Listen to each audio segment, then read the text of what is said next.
کہ ایک باپ ہے نا، باپ، اس کی یہ خواہش اور کوشش دنیاوی اعتبار سے تو ہوتی ہے.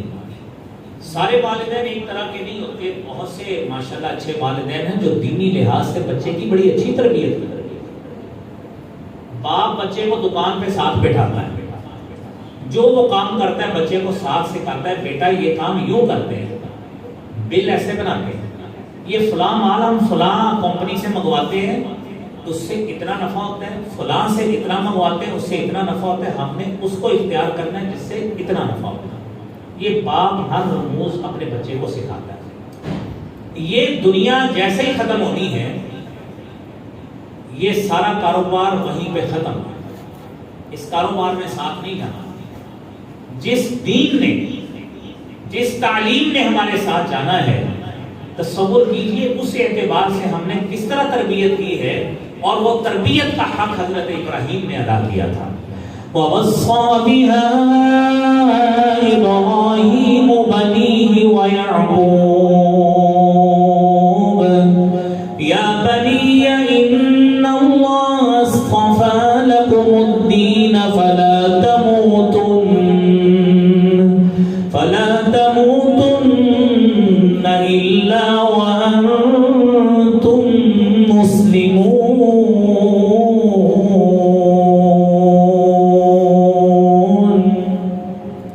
ابراہیم نے بھی وصیت کی اپنی اولاد کو، وَيَعْقُوبُ، اور حضرت یعقوب علیہ السلام نے بھی آپ کی اولاد میں سے اپنی اولاد کو وصیت کی. یا بنی، اے ہماری اولاد، ان اللہ اصطفیٰ لکم الدین، تمہارے لیے اللہ نے دین کو چن لیا.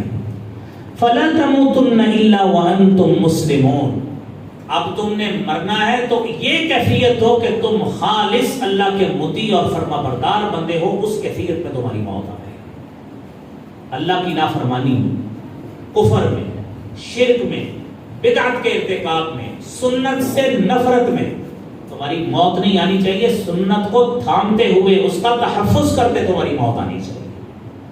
یہ بطور باپ بھی سبق ہے، بطور والد سبق ہے، اور حضرت ابراہیم کی سنت کا صحیح کردار ایک اصلاحی اور مصلح شخص اور ریفارمر کے طور پر ہمارے سامنے.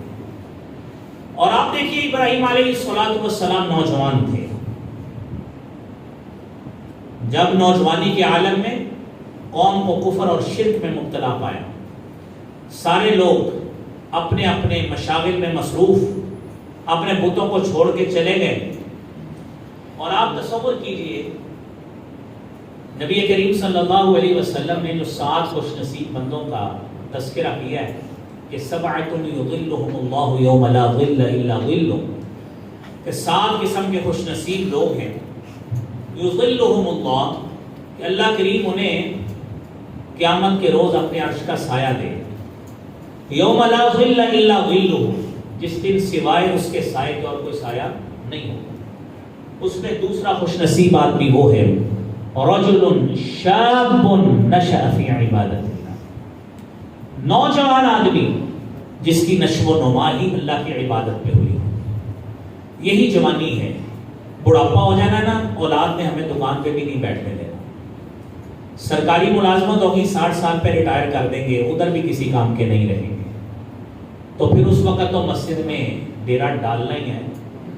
تو پہلے اس وقت جب اللہ تعالیٰ نے ہمت، صلاحیت، جسمانی قوت اور ہر لحاظ سے آپ کو اختیار بھی دیا ہے، اس کیفیت میں آپ اپنے رب کے ساتھ کس طرح لو لگائے ہوئے ہیں، یہ ابراہیم سے سیکھیے.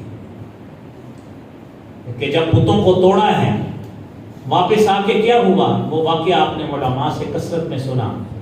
قالوا سمعنا فتى يذكرهم يقال له ابراہیم. یہ ہمارے بتوں کے ساتھ جو کھلواڑ ہوا ہے، یہ ایک نوجوان ادھر پھرتا ہے، یقال له ابراہیم، جسے ابراہیم کہا جاتا ہے. ہم اپنے بچوں کو روکتے ہیں، بیٹا ادھر کر بیٹھ جاؤ، کوئی ایسا کام مت کرنا آپ کو کوئی بندہ برا نہ کہے. دین کا معاملہ ہو، شریعت کا معاملہ ہو، تو دین اور شریعت کے معاملے میں اس طرح کے اقدامات کرنا اور انیشیٹو لینا یہ ابراہیم علیہ السلام کی سنت ہے۔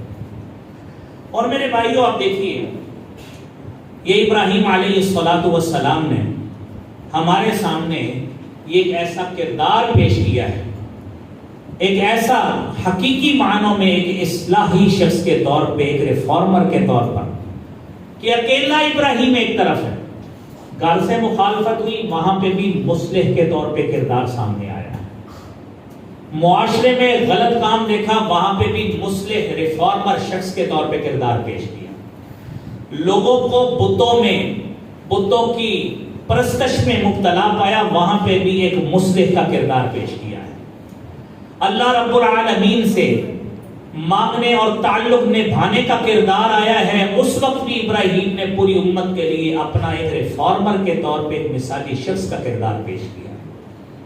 یہ میرے بھائیوں، خالص قربانی صرف کر لینا، گوشت کھا لینا، یہ چیزیں کافی نہیں ہیں۔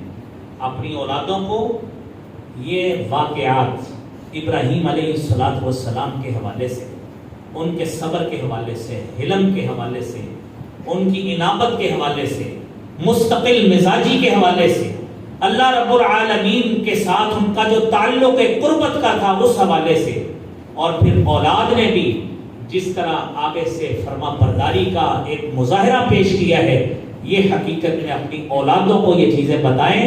اللہ کریم مجھے بھی، آپ کو بھی، ہم سب کو حضرت ابراہیم کا کردار اپنی زندگیوں کا حصہ بنانے کی توفیق عطا فرمائے۔ وآخر دعوانا الحمد للہ رب العالمین۔